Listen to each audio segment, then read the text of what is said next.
Hello, I'm Jordan. I wanted to talk today just briefly about a book that I just finished, and that is Seven Pillars of Wisdom by T.E. Lawrence. Um, for those of you who don't know, this is a memoir by Lawrence about his time, um, his involvement in the Arab Revolt during World War One. And I have very mixed feelings about this book. I'm not exactly sure what to make of it. I think it's a very, very uneven book, but it's also, in many ways, unlike anything I've ever read before. It's extremely odd, largely because of Lawrence himself as the kind of heart of this book.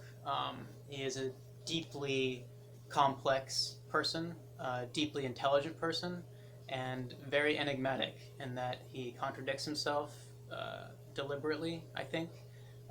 And he is full of very just conflicting desires and impulses. He is at once very, I think, unscrupulous and cruel, and at other times just full of compassion and reflection and guilt. There's a whole lot of guilt in this book. The point being that this is a kind of adventure story with a very metaphysical bent, I guess you could say. I do think that the core theme, or the unifying theme of this book, is not political or social, but metaphysical. Specifically, a kind of preoccupation with the body, interestingly enough. There are moments in this book where Lawrence is clearly indulging in masochism and also sadism. There is a preoccupation with pain. Pain comes up a lot in here, and not as a bad thing. He is obsessed with and also disgusted by physical existence, I think. So as a narrative voice, and just as a character to follow, he is an extremely interesting person. When he goes on the book is full of digressions. That's what makes it really good, in my opinion, are these wonderful serpentine digressions that are often extremely dense and difficult, unnecessarily so, I think. I wanted to give you an example of that. This is him. I won't even give you context. I don't think you need context to see exactly what I'm talking about here. So the quote is, "This very transcending of individual frailty made the ideal transient. Its principle became activity, the primal quality, external to our atomic structure, which we could simulate only by unrest of mind and soul and body beyond holding point. So always the ideality of the ideal vanished, leaving its worshippers exhausted, holding for false what they had once pursued." Now that reads a lot like philosophy, I think, and not in a good way. But on the very next page, there's this wonderful lyrical paragraph, I think, kind of dealing with the same thing in a much more arresting, poetic way, I think. It says, "The practice of our revolt fortified the nihilist attitude in me. During it, we often saw men push themselves or be driven to a cruel extreme of endurance, yet never was there an intimation of physical break.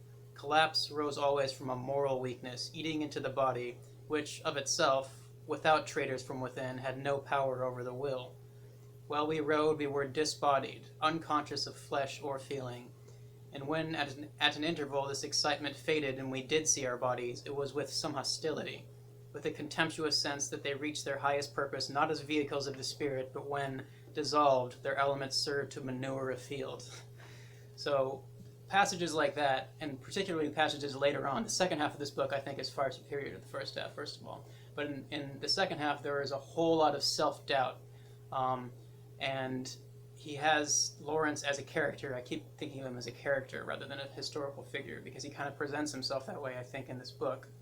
Anyways, Lawrence as a character has that very interesting and kind of ancient contradiction of a deeply confident and very healthy ego mixed with just crippling self-doubt. And my favorite passages in here are him dealing with that self-doubt and that kind of rupture of identity that resulted from him being involved in this. And in that sense, what I found myself thinking of a lot is Hamlet, actually. And Hamlet is not a character or a play that I particularly care for all that much. And I couldn't say that I really like Lawrence all that much either.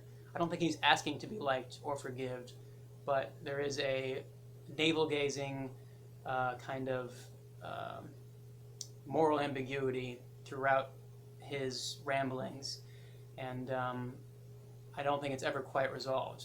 And on that note, beyond him as a kind of metaphysical narrator, I don't think that Lawrence possessed a whole lot of skill as a storyteller. As far as the narrative qualities of this book, which could be quite exciting if in the right hands, I do think it falls flat quite often. I think Lawrence's gift was for reflection and kind of lyrical reflection, and also description. The descriptions of the Arab landscape in this are stunning for sure. But when he has to deal with action sequences, of which there are a lot, it often falls kind of flat. And often in between his digressions, there is just this mind-numbing monotony of, okay, then we went here, and this is what this place looked like. Then we went here, and this is what this place looked like. And I get that that is probably intentional on his part, to kind of simulate the experience that he had going through these monotonous landscapes, but it does grow thin quite quickly, I think. So, and then this might be a spoiler, so just FYI, but I do think the book just kind of ends abruptly,